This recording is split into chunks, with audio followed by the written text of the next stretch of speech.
मैं आपको दिखाना चाहती हूँ गौशाला में कितना कितना काम हो चुका है।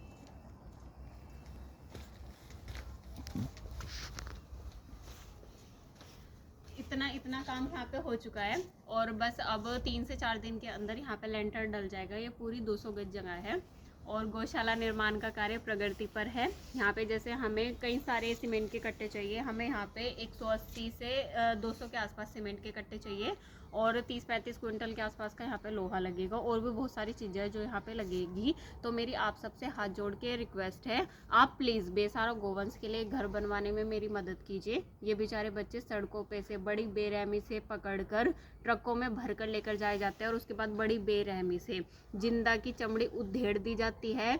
120 डिग्री टेम्परेचर वाले पानी में डालकर जिंदा की चमड़ी उधेड़ दी जाती है। 6-7 दिन तक तो बिल्कुल खाने को नहीं देते, ना पानी देते। अब आप देखिए क्या स्थिति हो रखी है हमारे देश में गोवंश की। मैं ये नहीं चाहती कि जो मेरे पास बेसहारा गोवंश है उनके साथ ये सब चीज़ें हों। तो इसके लिए मैंने अब से 2.5 साल पहले एक कदम उठाया था कि मैं गौशाला को किराए पे लेती हूँ, क्योंकि मेरे पास इतने पैसे नहीं थे कि मैं 10-20 लाख रुपए की पहले जगह खरीदूँ, फिर 10-20 लाख रुपए उसे जगह को बनाने में लगाऊं।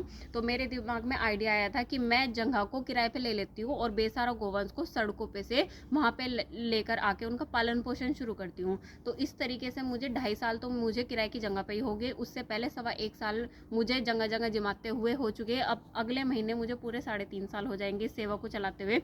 अब जाके ये एकदम खास दिन आया, एकदम महत्वपूर्ण दिन आया कि इन बच्चों का खुद का घर होने जा रहा है।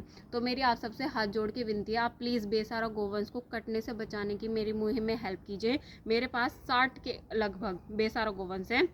मैं चाहे इससे ज़्यादा और संख्या ना बढ़ा पाऊँ किसी भी वजह से, लेकिन मैं ये नहीं चाहती कि मेरे इन बच्चों में से कोई भी सड़कों पे जाए और फिर वो कटने के लिए मजबूर हो। मैं हर हाल में इनके लिए खाने पीने का इंतजाम, इनके ऊपर सुरक्षित छत का इंतजाम, इन अगर ये बीमार हो जाते हैं इनकी दवाइयों का इंतजाम और दुर्भाग्यवश एक्सपायर हो जाते हैं तो इनके अंतिम संस्कार का इंतजाम, हर इंतजाम की जिम्मेदारी मेरी है। उसे सड़क पे से लेकर आने से लेकर और उसे मिट्टी दिलवाने तक की जिम्मेदारी मेरी है। जब तक बच्चा सुरक्षित है, सही सलामत है, जब तक वो उसे घास पानी मिलता रहेगा, बीमार हो जाएगा उसका इलाज भी मैं ही करवाऊंगी, दुर्भाग्यवश एक्सपायर हो जाएगा तो अंतिम संस्कार भी मैं ही करने के लिए जाती हूँ।